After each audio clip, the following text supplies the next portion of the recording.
video standing up. Let's see how this goes.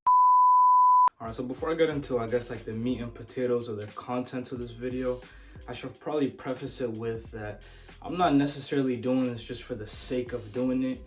It's because I believe that doing it will give me skills and abilities, for lack of a better word, that I can apply or transfer to other things. That's why I do this, not just simply for the fun of it. And by the title of the video, you can see what I'm referring to are cold showers, but cold showers in the winter. I brought this up to a lot of people, you know, and everybody, or not everybody, but a lot of people think that I'm crazy for doing this, but I'm not alone, and I think my reasoning for it, I'm also not alone in that regard too.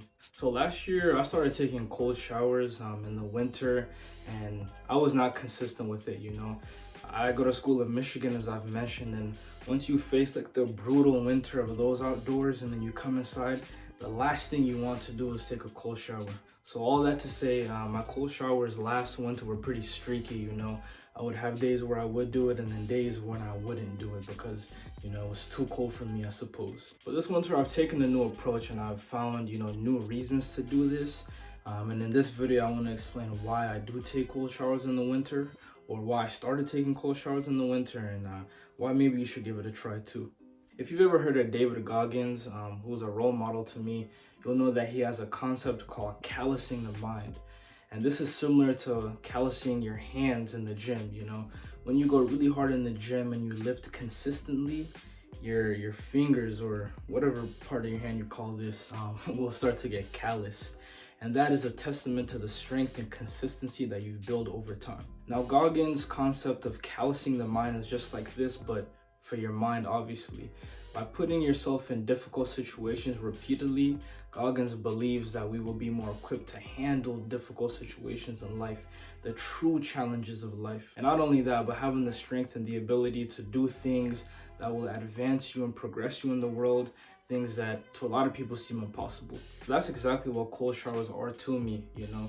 They're not something that I want to do at all. They're certainly not fun, and I don't look forward to them at all. But I've come to the understanding that by repeatedly putting myself in that cold shower in the freezing cold when I don't really want to, I mean, imagine waking up in your cozy bed and then, you know, going to take a cold shower. It's not fun at all.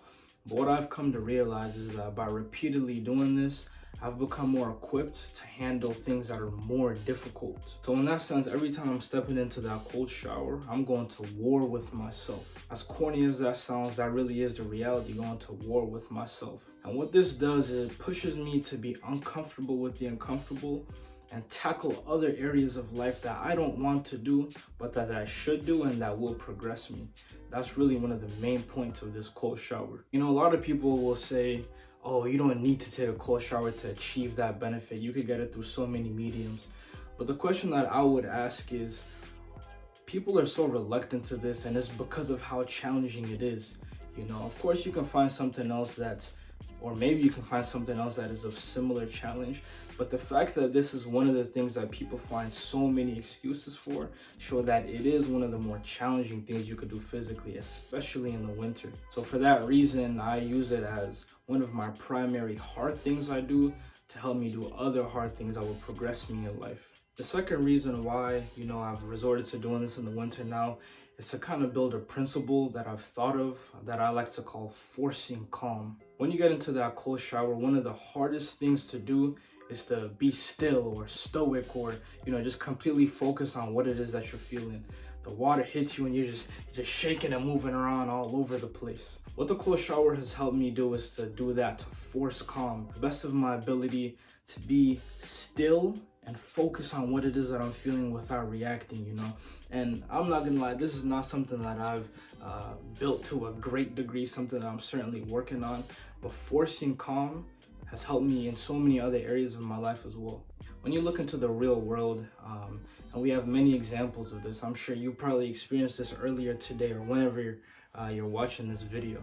Maybe somebody riled your emotions up, maybe something happened to you that pissed you off or made you feel a certain way. And these kinds of situations, it's easier to react, to respond in some kind of negative way.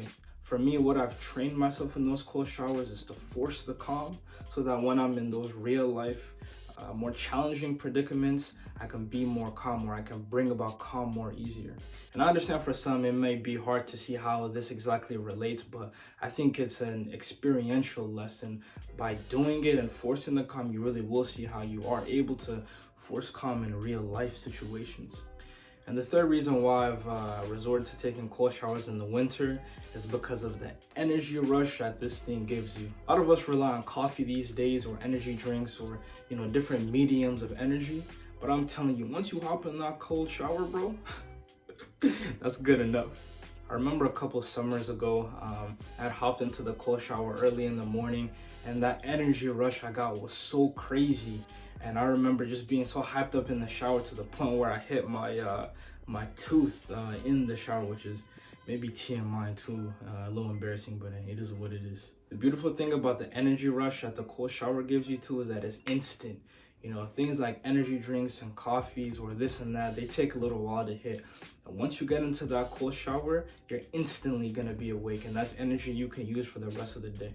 So yeah, those are just some of the reasons why I started doing this in the winter, and it's something that I'm gonna do my best to stick to this entire winter. For anybody who's just starting off with this, I would recommend well, two things. I guess if you feel like you can handle it all the way, go ahead, put the water all the way cold and hop in there. But the method that most people would probably want to resort to is maybe starting off with a hot shower, and then maybe the last 30 seconds of that shower is a cold one. And then over time, that builds up to more and more time under cold water. Hopefully what I've said will help you guys, as I hope that it will help me, become the kind of person that I want to become. Like and subscribe to your boy, and I'll see y'all soon.